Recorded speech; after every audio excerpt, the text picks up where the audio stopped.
DDG episode 244. My name is Dave, and I'm joined by Michael.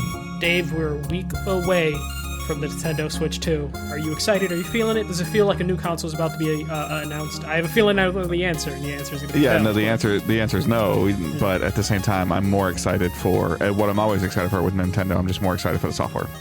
The hardware is what the hardware is. I mean, having a 9-year-old kid, soon to be 10, it would already been like a 70%, 75% chance that I was getting a Switch 2 at launch. Now with a 10-year-old, by the time this launches, he's going to hear about it and he's like, Dad, which is fine. But I'm actually more curious about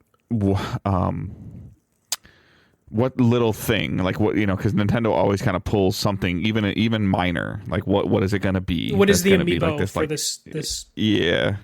Or something like, I don't even know, like back touchpad again, or something weird that we're gonna be like, that's dumb, and then it's just gonna become innovative, I hope it's not just the mouse. I hope it's not just the mouse feature.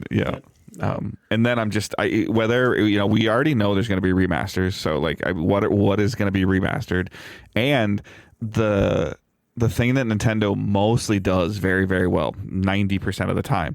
We don't the things that will happen at this event are going to be a surprise. Like they kind of keep it they keep their information locked down pretty well, especially with their own stuff.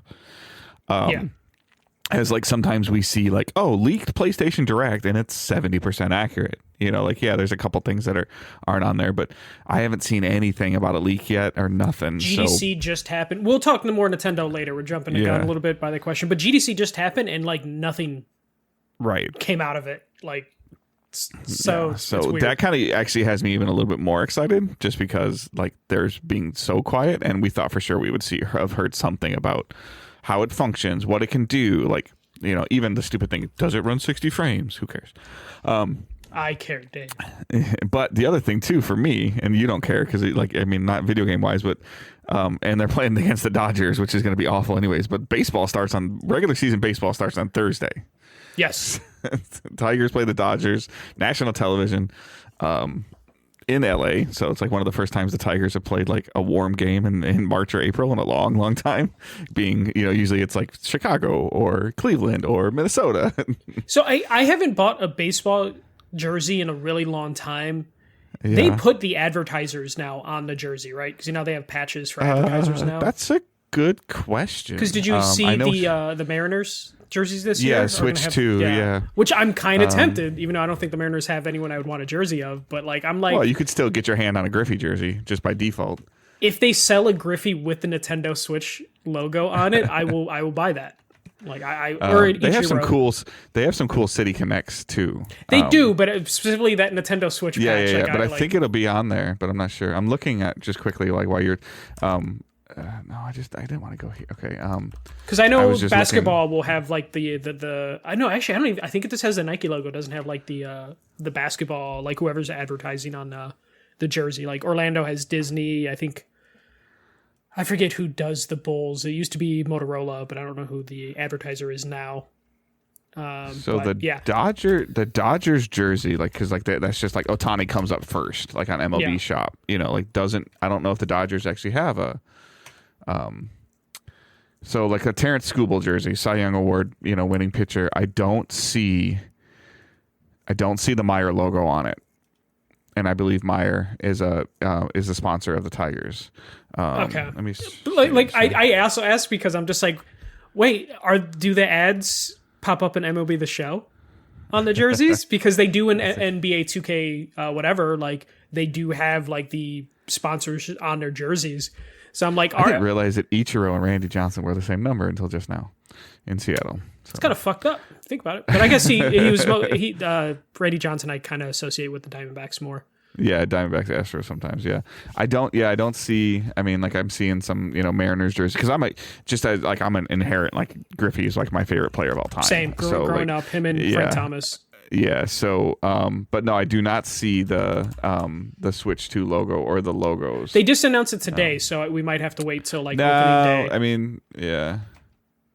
Also, Fanatics I think runs the MLB store, and they're trash at getting up to date in a reasonable time, I think.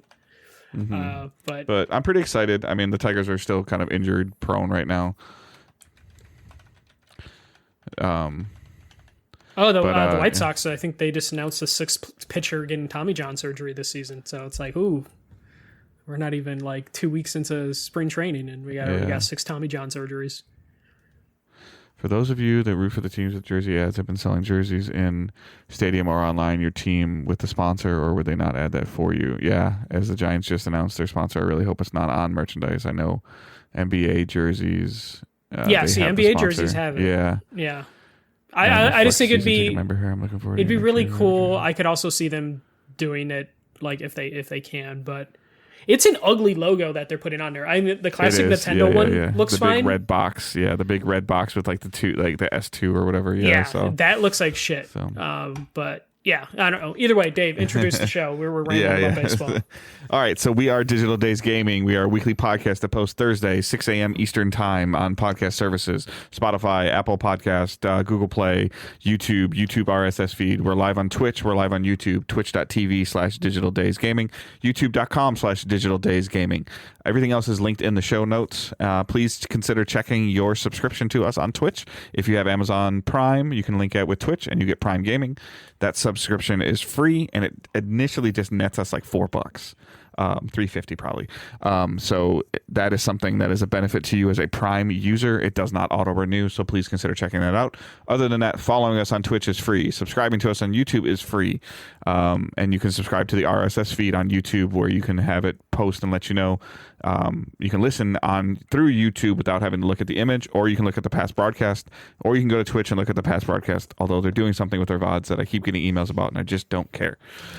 You know what? YouTube's got our back. So. Yeah, I was gonna say YouTube, like Twitch has been kind of weird lately. They're still very financially supportive of us, but YouTube in the back end is just better in all aspects of how it organizes the show, how it RSS feeds the show. Even the times where Angela, when she's editing, has the rare time that she has to rip audio from a backup, because we used to have a backup for this, she just rips it right from YouTube, and it's a great file. So kudos to YouTube, owned by Google or whatever. Just I don't know. I've been on this massive just Google connection because especially I'm trying to help my mom since my father has passed, like she's trying to like reset some stuff up, and I'm like, we just need to start fresh, and you just need to use the Gmail stuff and Google stuff, Google Calendar, one Gmail, like all, because there's so many different branches that I'm finding with my parents' stuff. Yeah. And I'm just kind of done. I was like, I can put these little speakers in your house. You can turn your lights on. You can turn them off. Literally, that's what got my mom to update to Google ecosystem is I got her the speaker so she can listen to music anywhere. And then now she's just like, I want the speakers. I want the thermostat. Yeah, and it's like, you know what? Let's get this for you. Well, and there's certain things that I don't want my mom doing in a house by herself, like like changing light bulbs or turning lights on and off, and like in certain times where she's up in the middle of the night, I just want her to be able to use her voice and not fall going to the bathroom. So that'll be a springtime thing of going up there and like taking a case of tech with me. Like, you know what? The little screen is also really helpful. You can get one for the kitchen, so it could be like a timer, and then it like runs videos. Well, I mean, for her, I just needed to say, "Go do your doctor. It's time to leave for your doctor." She's it's not also the good most sound hearing. So I have a security system. We're a video game podcast, by the way. Yep. I have a security system that is so the Google Nest doorbell is connected to my Google screens. So if someone rings a doorbell, it shows me who's there, so I can decide if I'm going to actually go out and look at them and talk to them. So it saved me a lot of awkward interactions with people selling stuff. Leave the food on the porch, which please. For an elderly parent would be fantastic because they're the most susceptible to like talking to strangers and giving info away. But yeah, video games. All right. Yeah. So you can check everything else out in our show notes. Join our Discord. Join the Facebook group. We are probably with Switch 2 coming. Michael and I were just talking about. You're probably going to see a little bit more of a social media push again, as we're trying to kind of just reestablish that and use the Switch 2 as maybe a springboard for coverage. Our plan for the Switch 2 event, we were just talking about it super quick. It's on Wednesday, of course, because that's our life. We've tried to get back on the Tuesday schedule, and something throws us right off. So next week will be that evening, so that'll be out as quick as we can. Our impressions of this week. Hopefully, it's worth doing an episode for. It has to be. It should be. It should be. Yeah. Nothing else is going to happen next week, so it's like literally it has to. That's true. Yep. So we'll be there with that. Hopefully, we get dates and everything like that. But again, you can check all that out at digitaldaysgaming.com, and we're going to jump into the news. Yeah, first bit of news. This is more for me and a couple of the people that are obsessed with skateboarding. So Bam Margera is reportedly being added to Tony Hawk Pro Skater 3 and 4 Remaster. So according to Live Club Podcast, which is like a skating podcast, where they had skaters on it. I'm not too familiar with the podcast. According to the host, they were with Tony Hawk when he demanded that Bam Margera be added to the upcoming remasters, after basically phoning Activision. So Bam wasn't originally included in the rosters of announced skaters for the games due to his bad reputation and past issues with like substance abuse and legal issues. I think he's been to jail a couple times, not prison, but jail. So there was pretty much, it was a given for most people that like they're not going to include him in the remasters, even though he was a big part of Tony Hawk Pro Skater 3, 4, and then basically the future of Tony Hawk after that. He was in like every game and more of a big character in that series. But he has apparently turned his life around the past year or so, and he's been hanging out with Tony Hawk.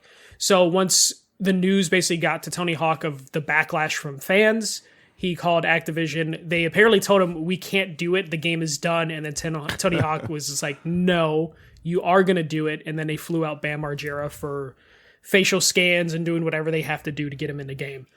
There has been no official word from Activision, but they haven't come out to say this isn't happening, and I imagine they would have done that by now, specifically because they can't afford to have any sort of backlash right now, so they need whatever kind of wins. If you want to talk about like a game announcement that was met with like praise that within 12 hours was being like bashed by its fan base, Tony Hawk Pro Skater 3 and 4 is one of those. Someone in the chat is mentioning there's no story mode for the original Tony Hawk Pro Skater 4. They're just not going to do it. They're just going to make 4 play like 1 through 3, which I don't really care about because Tony Hawk 3 is my favorite game, so as long as I'm getting Tony Hawk 3 remastered, I am fine. Right. But a lot of people do love 4, and they don't want to see 4 get turned into a different type of game. So they need a win. They'll add Bam to the game, take that win, because right now if you go on Reddit, this is going to be a half-ass edition. Basically, that's what it feels like. It's like it's gonna like there's gonna be some like AI created like scan that's not gonna look. It's not gonna look good. But to be fair, he doesn't look great right now, so they could get away with like, hey, this is accurate because they do the scan of what they look like now and put them in the game. So you have like old men skating. So they might be able to get away with it. The question is if it's going to be ready for day one, the game comes out in July, or if it's going to be like a patch they add after the fact to it. But this is good news. And again, Tony Hawk Pro Skater 3 and 4 needs good news just because a lot of people are upset about how they're handling the remaster for 4. Dave, I know not much to add to Bam Margera being re-added, so unless you have something to say, I could... I don't even know who it is. Yeah. I somewhat pay attention to stuff. I had fun playing Tony Hawk games. It's just kind of like a messing around thing, but I definitely like... That would be something I think if I bought it and played it for like an hour, I'd be like, okay, I'm good. I'm done. So, I think that's basically what happened with 1 and 2 for you. Like I dove into it, and I think you downloaded 1 and 2, and then you were like, eh. Were they free? We had it on a shared account. So I remember you did jump into it. I don't even remember doing that. That seems like so long ago now. But and you were like, yeah, this is what I remember. And I was like, this is the greatest fucking thing I've ever played. Yeah, it's fine. So it is kind of funny just hearing about like Tony Hawk just kind of like throwing his weight around with Activision. And it seems like Activision must have changed since the acquisition because I feel like Bobby Kotick wouldn't be picking up the phone for Tony Hawk. He would just kind of just tell him fuck off and cash your check. So we'll see if they add anything else to this. I feel like if you're going to like patch Bam in, you might want to put more content along with him. I think it's also kind of set. Yeah, I guess to your point, maybe this could be a good post, 3-month patch just to get some people back into the game again that picked it up and played, and then like a little content thing to get another surge. Yeah, or people to be like, hey, it's worth buying because, oh yeah, but they didn't put so and so in the game. Like, oh well, now he's in the game and he got patched in, so go get it so we can play. Yeah, and we also added an extra song and we added some costumes and stuff like that just to get people like reinterested in it. So it could end up working out pretty well for them. The next story, Assassin's Creed Shadows might be just what Ubisoft needed. So we were talking about Ubisoft, Ubi Hard last week, and this is definitely like an Ubi Hard story. So according to Video Games Chronicles, Assassin's Creed Shadow had the second biggest launch in franchise history, just behind Valhalla. I got to change that note. History behind Valhalla. So some data points for Shadows include second launch revenue-wise behind Valhalla, and it is also Ubisoft's best day one launch on the PlayStation Digital Store ever. So that was pretty big for them. According to Ubisoft, over 2 million people have played it over the first weekend, and in Europe, Shadows sold more in its first week than Star Wars Outlaws sold in 3 months. So, good news for Ubisoft, who are trying to sell themselves right now. And I guess the Assassin's Creed franchise. They needed a win, Dave. We were talking about how much Ubisoft needs something to go right for them right now, and it seems like they finally kind of have something. Yeah, I'm hearing some pretty good things about it. I've seen some clips, and it looks kind of, it looks cool. I believe it takes place in like Japan. So like you're getting some of that ninja assassin probably. That it's enough that it's sparking some of my interest. That I was like, yeah, but I've had the same problem with Assassin's Creed games for a while. Everybody's like, oh, it's so cool, the stealth back. I'm like, I don't know if I want to do all that creeping around and stuff like that. Sometimes I lose patience, but it does seem like a lot of people that are playing it seem to be really enjoying it, which is amazing. And to see 2 million players within the first week with no other than the Ubisoft Next thing or the Ubisoft Connect that they have subscription wise, I don't think that this game is on any other like service. So these are copies sold, and they're talking about revenue right now, which which is great for them. I think we were kind of like joking, but talking about it yesterday, like I don't want to see Ubisoft split off or sold or their franchises sold. I think they have the potential to be a top tier developer, top tier publisher, which they have been, and maybe this is a step in the right direction. And like Next, I think they need to spring off this momentum. Like this is the time. You're like, it's March, you got Assassin's Creed Shadows coming out. Like they need to do a Ubisoft Forward. Like they need to. I guess even ultimately they're going to try to be sold. They need to do it in May or June as we get near Summer Game Fest. And like selfishly, like this Ubisoft Forward, this next Ubisoft Forward they have has to be Division 3. It has to. And a Far Cry. Both of those things need to be there. And I think if they do announce Far Cry, it's going to be one of those things where it's like 3 years out, as opposed to before, where they would kind of announce Far Cry. Well, no, I think if they announce Far Cry now, and it'd be 18 months out, it'd be holiday 26. Division needs to be winter 26. Yeah, Division needs to come before Far Cry, especially I think the longer they wait for Far Cry, the better it'll serve Far Cry as a franchise. Not that the other one was bad, it just didn't do as well as the Division. The Division is a game as a service, so you can get something out and build onto another season or build onto an expansion for it. Like you can, don't try to make it this massive, huge, 50-hour game with endgame and then bring out more stuff. That's how you kind of burn players out. This needs to be a 12 or 14-hour campaign max with some cool replayability, end game loot chase, build crafting stuff, and then. But regardless, they need to spring off of this Shadows stuff doing well, and they need to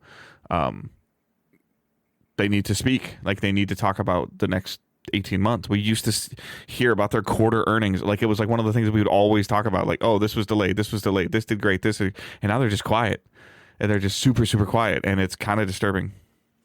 Yeah, I imagine like what I would want from Ubisoft is exactly what you said in terms of like, okay, June or whatever you want to do for Summer Game Fest, maybe Assassin's Creed DLC, because DLC tends to do really well for them, especially with like Valhalla.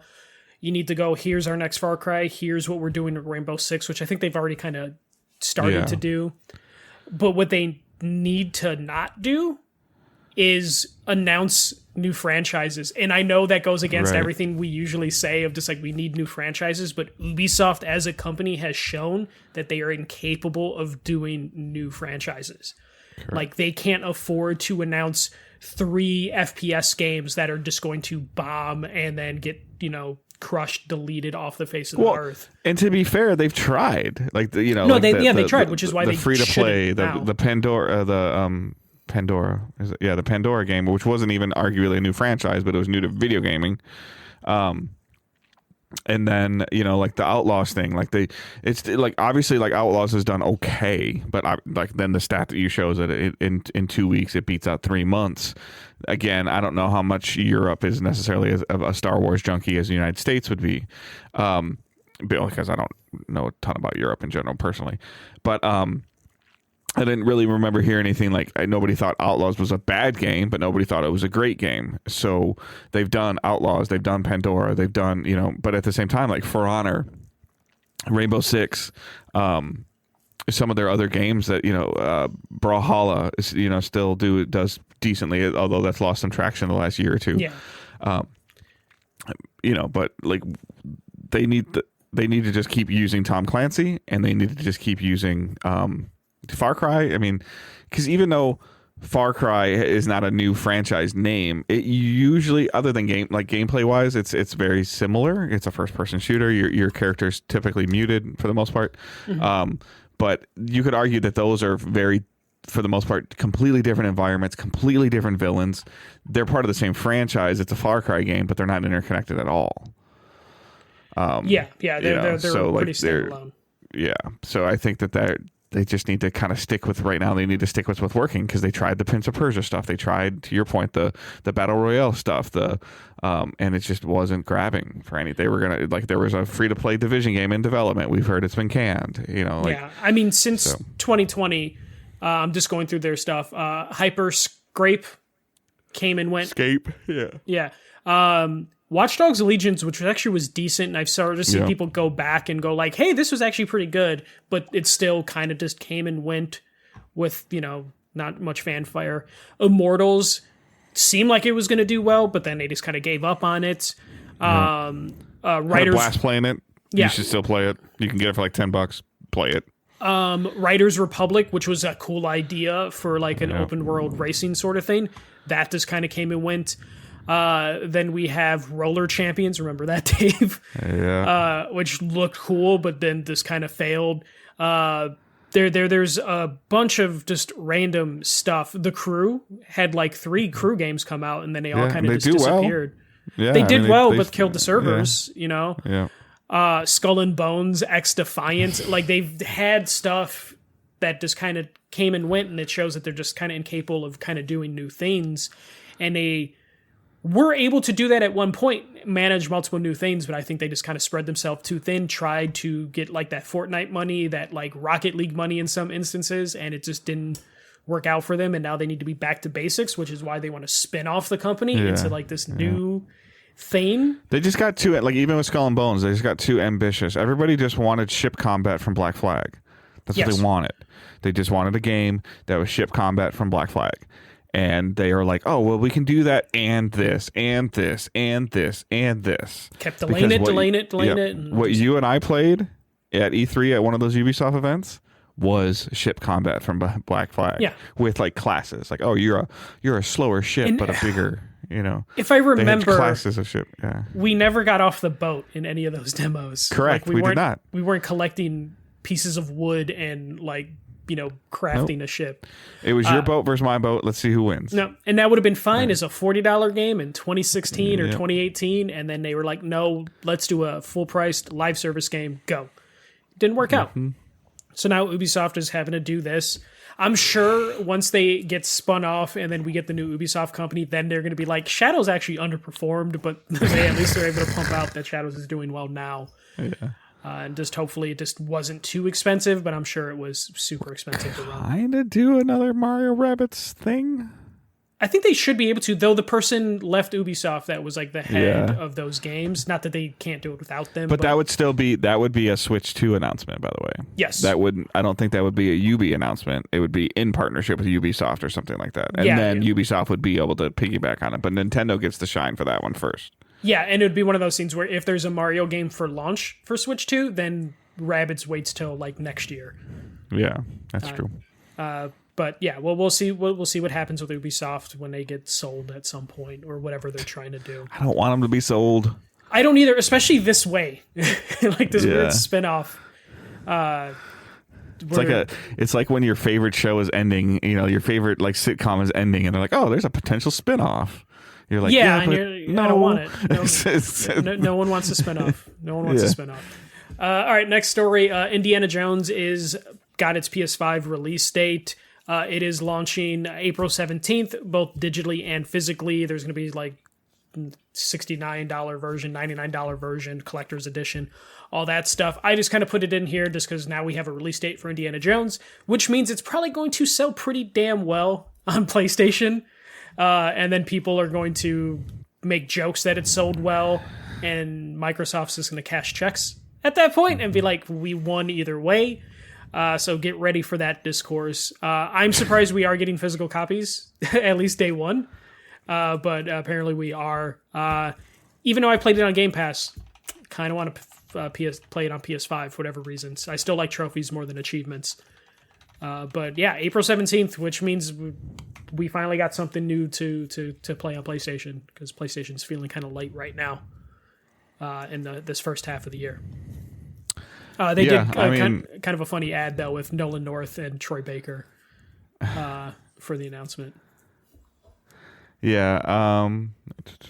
So, I mean, there's like just super quick data, like as I'm just kind of like Googling some stuff while you were talking. Yeah.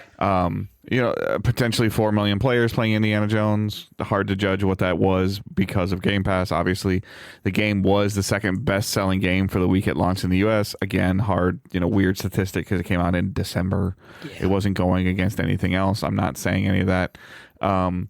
But this is a case, like a business case, and like people are gonna be like, oh, PlayStation's better. Sure, yeah, because you have more pieces of hardware out there. Like, yes, you are. It's like face tissue is called Kleenex for a reason, even though it's not all Kleenex. Yeah. So in the end, like, to your point, like you said, okay, so they got some Game Pass subscribers that probably subbed and canceled. That happens all the time. They got some Game Pass subscribers that probably subbed and stayed. Or forgot that they have it. Some people bought the game on PC. Some people bought the game on Xbox. Yes, they did. That did happen. And now people will buy the game on PlayStation. Yes.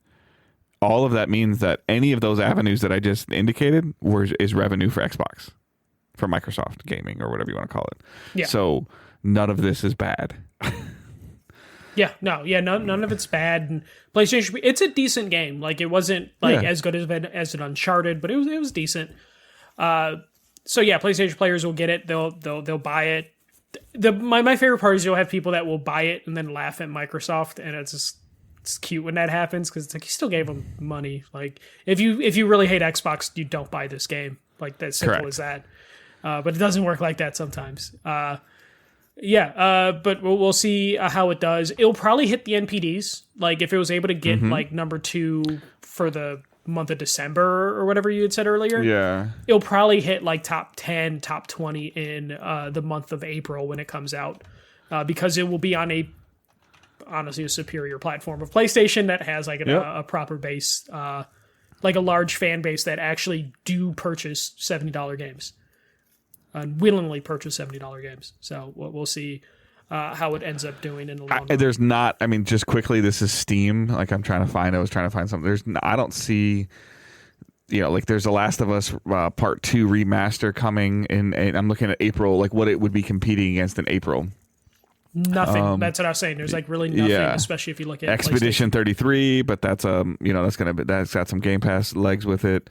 South of Midnight is April as well, but that's got some Game Pass legs to it.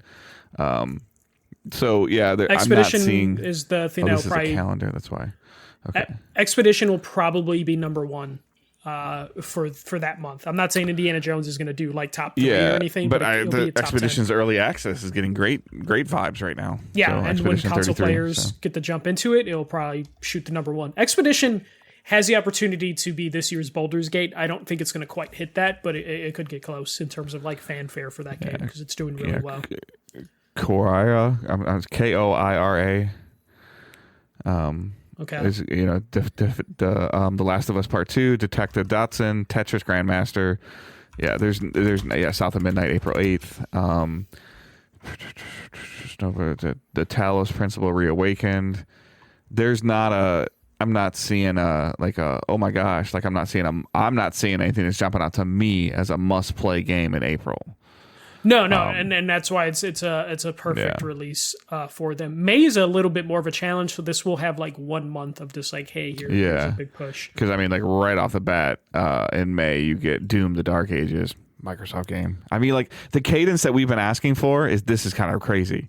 Mm-hmm. I mean, you got Expedition 33, not Microsoft published, but still coming to Game Pass. What did I just say? The South other of one, Midnight. South of Midnight, and then Doom. And that Doom game looks really, really good. Yeah. And you there's got few other things. Elden Ring, Night Ring. I mean, I was just looking at what it's going. Yeah, May's got a little bit more, but May's not looking super promising either. Yeah. Well, May already, you can see what it'll be like the top 2 games. It's going to be Elden Ring followed by Doom. For like 1 Elden Ring 2. comes out May 30th, so that might be a challenge for it to be the May game. I think it probably will be, to your point, it will. It still will do well, but it'll probably chart in both May and June. No, it definitely will. It's going to have especially legs. looking at June super quick here of like Death Stranding 2, sure. I think it'll do fine for May and June. Yeah. Tony Hawk Pro Skater 3 or 4 is July. Yeah, April, May, June looked light. Which means it could get some staying power for a little bit of time. And here's the deal: like, as much as like, okay, like this is where these PlayStation fanboys are going to hate me, and I'm going to love it. Somebody's going to tweet at me or send me something. Indiana Jones selling well on PlayStation can only help Game Pass subscriptions. Yeah, it gives them more money to fund the next thing. A whole bunch of people are talking about Indiana Jones. Let me look. Oh, it's on Game Pass. I can play it, or I can play it I'll pick up, like sometimes what you do. I'll pick up Game Pass for $15 or $20 and play it, and then they keep it. If there's enough word of mouth, someone might resubscribe. But like, I missed that in December because who the fuck releases a game in December? Correct.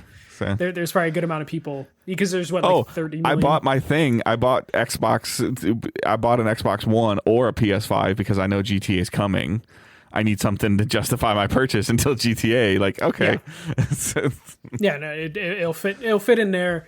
So we'll keep an eye out on it. I might double dip on it. Technically, it's not a double dip since I played it on Game Pass, I guess. Right. I could see you wanting a physical copy of an Indiana Jones game to have on your shelf. Yeah, just put it next to my Uncharted games and be like, this is your papa. Here you go. Put like Tomb Raider on the left, Uncharted in the middle, and Indiana Jones on the right, and you could just be like, this is the third person action. We stole from them, who stole from us, who stole from them, who stole from us. Who did it better? Catalog. Yeah, just keep them all together. It'll be perfect. All right, next story. God of War, new game possibly coming this year. So according to several journalists, PlayStation is working on a God of War game set in the Greek mythology again. Reports initially said that this was a remastered collection that would be announced in time for the 20th anniversary of God of War, but that celebration just passed and nothing was announced. So Jeff Grubb of Giant Bomb shared what he heard, and according to him, there is something in the works related to God of War, and it is a side story sort of standalone thing, similar to Miles Morales and Lost Legacy, so that size game. And it is set in Greek mythology, and it could be a prequel potentially, which is why some people were hearing Greek mythology, prequel, and they thought it was going to be a remaster.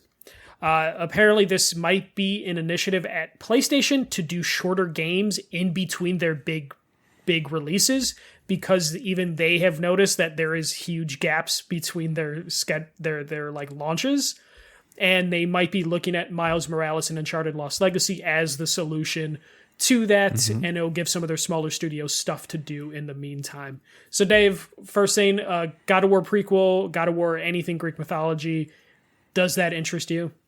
Yes, God of War 100%. Does. Yeah.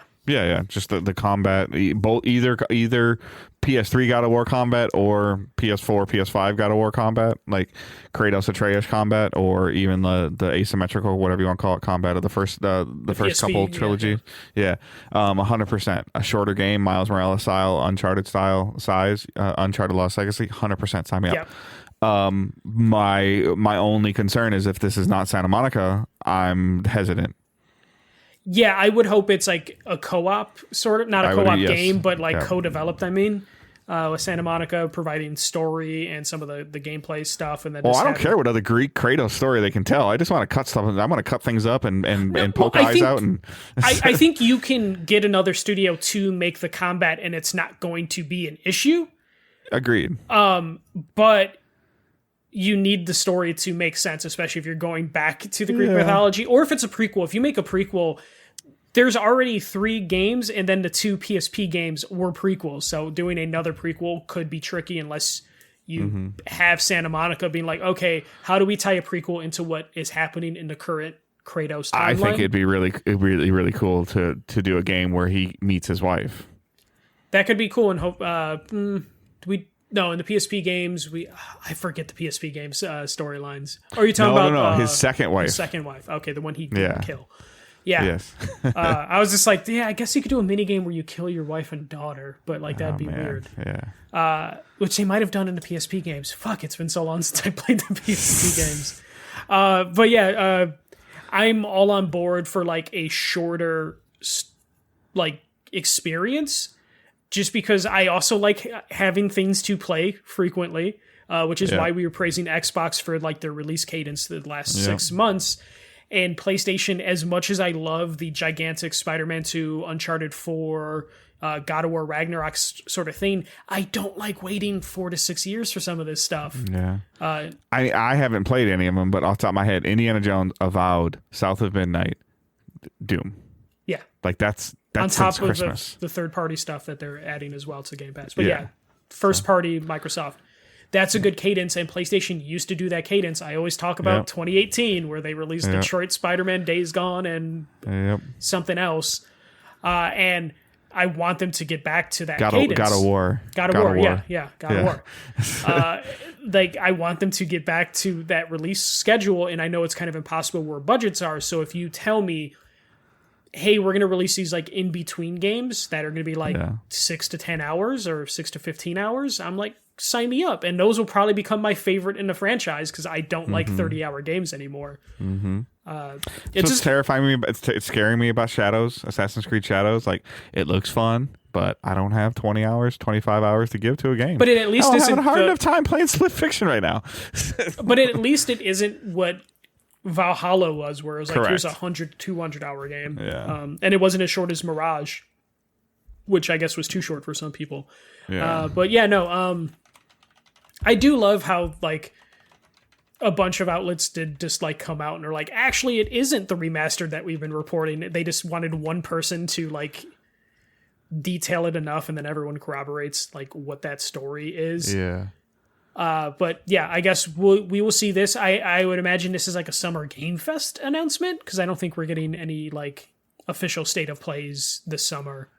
I mean, just even quickly looking at something, if you're the type to just play for Assassin's Creed Shadow, if you're just the type to play the main storyline, you can expect 40 hours. Yeah, too long for you. Yes, but even for me now, it's a little too much. But no, I would be down for, like a shorter God of War experience. Like Ragnarok felt like a drag at a certain point for me, and it is a great game. Haven't finished it, and I'm ashamed that I haven't finished it. But at this point, I have to start over again. Oh yeah, you definitely will. I forgot exactly where you ended, but like also like they added new content to God of War, and I was just like, no, I can't go back.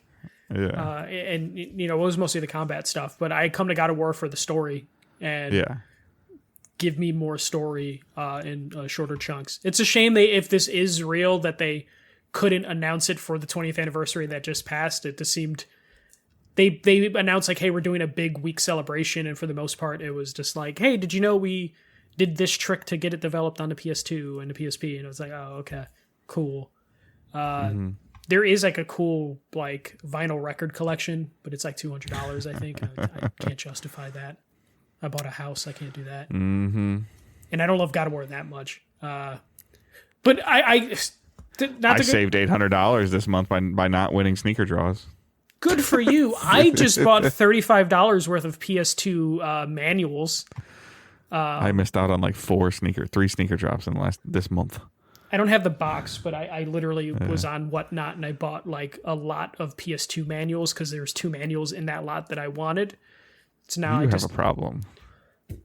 Dave, I'm really good with money, so I concur. I agree with how you allocate your funds. It just allows me to do like 2 stupid purchases a month, and then what I use those stupid purchases on is are really stupid things. Yeah, it's spending $35 on 20 PS2 manuals just because I saw 2 manuals in there that are expensive, like high value. $1.50 a manual, or $15 for the manuals you wanted. I got a Silent Hill 2 manual in that bundle, and that's like a $60 manual. So like that's a win. Are you gonna flip it? Potentially, because I can't afford to buy the disc because it's a $300 disc. But now I have the manual, so I can go, bargain and trade, and we'll see what I do.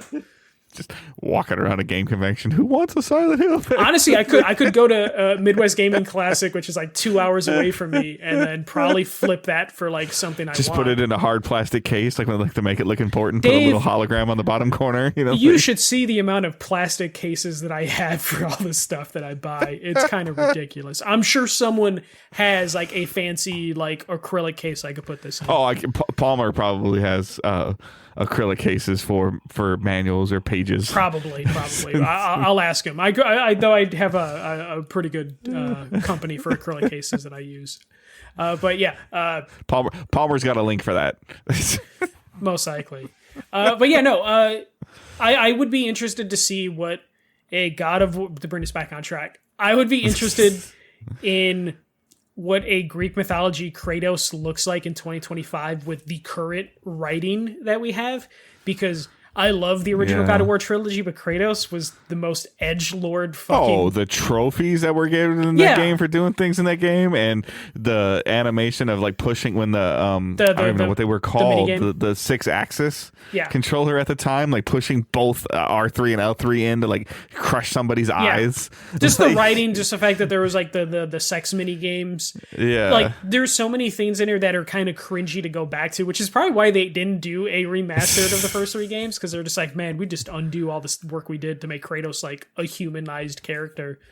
I just would want to see how you approach that version of Kratos in 2025. Yeah, I agree. That would be kind of entertaining, but that would require Sony to talk, and they just haven't been doing that. So. Which is why hopefully they give it the Keeley, and then we'll get word on that. Because you're telling me you can't get Cory Balrog to just like give like a paragraph to a team, like make a game out of this paragraph that I just thought of, and then they run with it. Like it's got to be possible. He writes it down while he's eating like a buffalo chicken sandwich or something. Yeah, of course. Yeah. Or just just troll Reddit, and people have been giving them story ideas for free for forever. All right, to tie things back into Nintendo, the Nintendo Switch 2 has a bunch of release predictions. So according to multiple outlets, Nintendo is aiming to have the Switch 2 out in June, which is why they have hands-on events planned from, I believe, the April announcement to mid-June. Like they're going on like a mall tour. The plan apparently is for Nintendo to focus only on first-party games next week and at the launch, with an emphasis on third-party releases this fall and the holidays. The strategy is apparently due to the pending release of Grand Theft Auto 6 this holiday. So basically Nintendo's like, we want to release the Switch 2 before Grand Theft Auto kind of takes everyone's funds, because the casual market will want to buy Grand Theft Auto, and so they might not have the money for a Switch 2. And then by emphasizing on third parties during the holidays, those third parties are going to need a platform to sell their games, and we're the platform that doesn't have Grand Theft Auto. So hopefully third parties will see better sales on a Switch 2 during that time. It's a good strategy. I mean, generally, we know that Nintendo's actually obviously very smart, very intelligent about what they do. If they can get this out in June and have a new Mario and some form of a Zelda remaster, they can hang. They can survive the GTA wave. Yep. Truly. And third parties will jump to their platform to be like, fuck it, we can't sell on PlayStation. Yep. Let's put it out on a Switch. Or not even that they can't sell on PlayStation, that they just can't market on PlayStation. No, that's what I mean. Yeah. It's like, so let's be real though. Like somebody like, I don't even like, as an example, you or me, that, and I don't really think either one of us are GTA players. But we would buy, if we would buy the Switch and we would buy GTA. Yeah. But we're in the minority. Now, what's going to happen is that the the on the fence, gamer that usually maybe only gets a couple things a year is going to be like, nope, I'm getting GTA, and they're gonna wait because that Mario game or that Zelda game might not appeal to them, but the kids, the things that the parents are going to be wanting something for their kids to do during the summer. Yes, they should be outside, but you can't be outside all the time. Yeah. But for them to be out of school and a new console, like I can't even imagine a new console coming out when I was in like junior high or high school right before summer. It's also a ton of free marketing for a horrible handheld system of like, hey, what's that? I could not imagine what that would have been like, because I feel like the Nintendo or the Super Nintendo and the 64, all like those are the two that come to top of mind that came out when I was in middle school and high school. Were for me, it was like the DS holiday releases. Yeah, like holiday releases, or February, March for DSs. I want to say at least one of them. Yeah. So, but for them to do something in June, potentially like a new Mario game in June on a new console, like you want it. I mean, those some of that stuff sells 8 to 10 million copies on old hardware. Because the other thing is, it's going to be on both. Yeah, it's going to be on the Switch and the Switch 2. So, like, oh, geez, it's going to be crazy. Yeah, and we already know, like, they already showed Mario Kart, so Mario Kart would be a good first launch game. And then if they can, come September, push out, like, a marquee Mario game, eat up whatever sales you can, and then if Grand Theft Auto is in, like, October, November, that is a perfect time to have third parties being like, actually, we weren't going to develop a Switch version or Switch 2 version of this game, but we probably should, so we can have something sell at all. Because I imagine Grand Theft Auto 6 is not running on the Switch 2, so correct. They're going to have Prime. And so you've been to, Best Buy, Target, Walmart probably in the last 6 months. Their Xbox section is tiny. The PlayStation section is even smaller, but the Switch section is usually double the size of both of those. 8 to 12 feet, yeah. That's not going away, like, ever. So the Switch 2 will have prime store space and space to advertise your games that the Xbox section and PlayStation section in those stores are just going to be advertisements for Grand Theft Auto. Right. Like, so this is like, for a third party to get in there, this is like the one time Nintendo might actually get third party support. It might only be for the first year like usual, but like it could be really good support because of Grand Theft Auto, because they are the one platform that doesn't have Grand Theft Auto, but they're going to be the platform everyone's talking about because it's new. So let me ask you a little side story on there, side tangent. I know we talked about this a little bit. I don't really remember your answer, and I know it was like only a couple weeks ago. But when does Rockstar have to start talking? Like, for real, start talking? Because like if we are believing this is October or November, April's 6 months. Yeah. Like, so when do they have to like when do we need to know the date? Between June and August. Really? Yeah. So they can say in August. They could say in early August. It's coming early October? Yes. Okay. They can do whatever they want to do. And but you talked about that player transition, though, that online player transition from 5 to 6. Like, they got to start talking about this soon, right? Yeah. I imagine, so I would want them to do June, because I feel like that's enough time for them to, especially if we're talking about like a November release, that I feel like that's a reasonable amount of time. Or they could go the other route of like, we're not going to give you time to think from announcement to actually release. So hopefully we just get you to abandon your GTA Online stuff for the new Grand Theft Auto. And then just hopefully we can FOMO you into abandoning it later. Because that's how companies run now, off FOMO. So that whole fear of missing out thing could be there to the benefit if they rush from announcement to launch. But I think they can do it anytime in the summer. And also, Dave, there's a good chance that they're going to do like the summer of Grand Theft Auto, to where they could go in June. Hey, Grand Theft Auto's coming out November 1st or whatever. Tune in July and August, and we'll talk about the transition to Grand Theft Auto Online. Like they could do something like that and just kind of have a different cadence for releases. But I don't think they care too much about timing and, making sure people can save up for a console or save up for a video game. I think they know that they can just announce whatever they want. Like, they can announce $100 version like a month before release, and people will still eat it up, buy it, and then FOMO will sell, a bajillion copies for them. Mm-hmm. But I imagine you want your 90 days, Dave. I think that I don't even. Yes, I want my 90 days. Like that's kind of where my line in the sand is. But you're the number one video game. Like this is gonna out player count when it comes out. Like we're talking about number one concurrent players probably, right? Yeah, probably. For a while. Like we're gonna outdo Counter Especially Strike. if it's PC day one. Yeah, which true that their track record doesn't show that. But those are a lot of questions that they have to answer. Like even if they're waiting until August and they say, like PlayStation 5 and Xbox on November 1st, and then everybody's like, what about PC? Oh, we'll talk to you later. What about PC? We'll talk to you later. Like the transferring the player, the movement, can I take my player from PC to console? Like we saw again at a smaller scale, and I'm not comparing at all. Please don't come at me. When Destiny 2 released and they announced a PC release date at a later date, there was a lot of I'm waiting, and it was just very interesting. But I would say, Destiny doesn't have that 40-year-old guy that works with you that doesn't play video games, that just does they're basically the market that the college football people. But if that 40-year-old guy has an $8,000 game or a $3,000 gaming PC, he's waiting. But I feel like every time, last couple of Grand Theft Autos in terms of PC support, people were like, I'm not going to support it because where's Red Dead 2 on PC? Why is Grand Theft Auto 5 on PC so late? 10 years ago. Grand Theft Auto 2 was 3. 5 years ago. No, I'm talking about 3 or 4. Yeah. It was 10 years ago. But they also brought that new updates to the PS4 version. They didn't bring that to PC right away. They've always kind of lagged on PC. And then also when it comes to Red Dead was supposed to suffer. Can they? They'll be fine, but can they afford to delay PC a year again? I know they'll be fine. Afford financially, or afford the bad, the reaction. Well, financially they can. We already know that they can. Financially they don't care.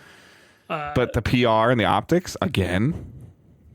This has to be day and date console and PC, right? I would hope so, unless they already announced that and we just missed it. But if you're telling me, Dave, a company can't be too hubris and that can't lead to their downfall. I know. If any company is going to have that ego, it's going to be Rockstar. But I would imagine they have to do day and date for all platforms, excluding the Switch 2. They're going to have to tell people what the online situation is going to be. But honestly, if they do 6 months later, here's the online, like they did with Grand Theft Auto 5 originally, where the online was, I think, 30 days after launch. They could do that. And then that can buy them time to be like, hey, make sure you transition your character. Make sure you change your shark dollars into whatever the fuck else currency we're going to have. They have plenty of time to get that stuff in order. And also, I think there's the rumors are suggesting early 2026 for PC. Okay. Holiday 2025 for console, early 2026 for PC. Honestly, if that becomes the thing, I feel like some PC players will still be like, fuck it, beta test for us. But they won't double dip though. They won't double dip, but they'll be there day one no matter what. They would double dip if Rockstar comes out and talks about transition of accounts and players. Yes. Where you can take your console player and put them on PC. Oh, cool! I'll play the game for 4 months. Yeah, I'll spend the $70 to play it for 4 months and then jump to PC. Yeah. That definitely would work for them. Which I wouldn't be surprised if they do PC after the fact. They are relying on people double dipping. You're going to get the people that can't wait to play it on their platform of choice, and they will double dip for whatever reason, because people are fucking weak when it comes to their favorite things. So either way, they're going to make a shit ton of money, and it seems like Nintendo, if this is true, the plans for the Switch 2, Nintendo is kind of banking on Grand Theft Auto coming out this year, and has a plan on how to take advantage of that without having the game on their platform, which is the most Nintendo brilliant kind of strategy of how can we take advantage of this game that's not going to be at our platform. And it's oh shit, yeah, just launch everything there and then tell third parties, here's a platform that you can stay away from.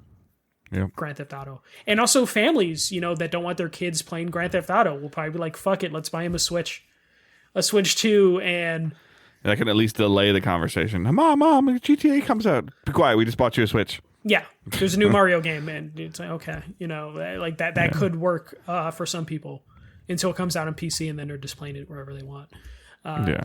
But yeah, that's all I have for news this week. I'm excited for the Switch 2 stuff next week, even though if it's all Nintendo first-party stuff, I don't really care about first-party Nintendo stuff too much. I'm still excited for it. Yeah. All right, playing and watching. So Ansel and I have still continuing to play through Split Fiction. Sounds like talking to Michael a little bit before the show that we might be about halfway-ish through. Yeah. We are doing some of the side quests. Some of those are really hard. Like you come up to these like bubbles that you interact with, and they're like little, I don't even know what you want to call. I would say that they're typically like 10 or 15 minute things, but they end up being 35, 45 minute things. They get easier. So there's definitely a difference between it. So like when you're doing the stuff that's the sci-fi stuff, it tends to be a little bit harder than when you're doing the fantasy stuff. The fantasy stuff, because it's whimsical, is a little bit easier to do. Yeah, so the fantasy side missions come out of the sci-fi main missions, and the fantasy main missions produce the sci-fi side missions.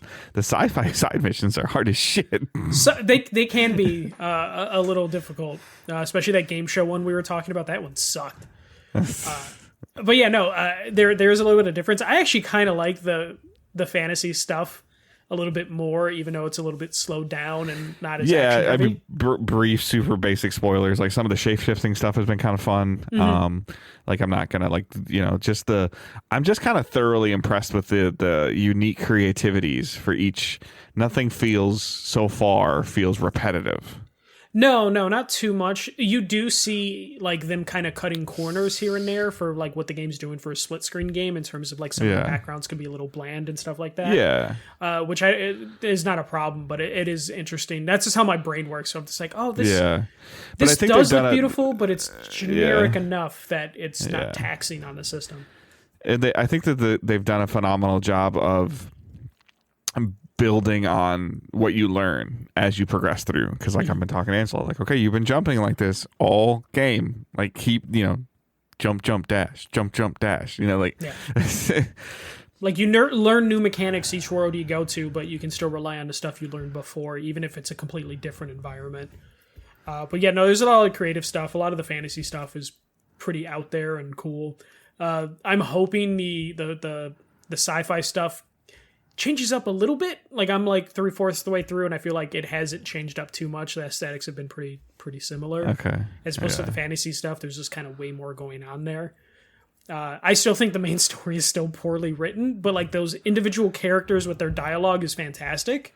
So I'm willing to continue the story for those characters, not necessarily the overarching story, but the overarching story just kind of reminds me of just like kid movies from back in the day where it's like it doesn't really matter what the situation is, they just want you to be in the situation.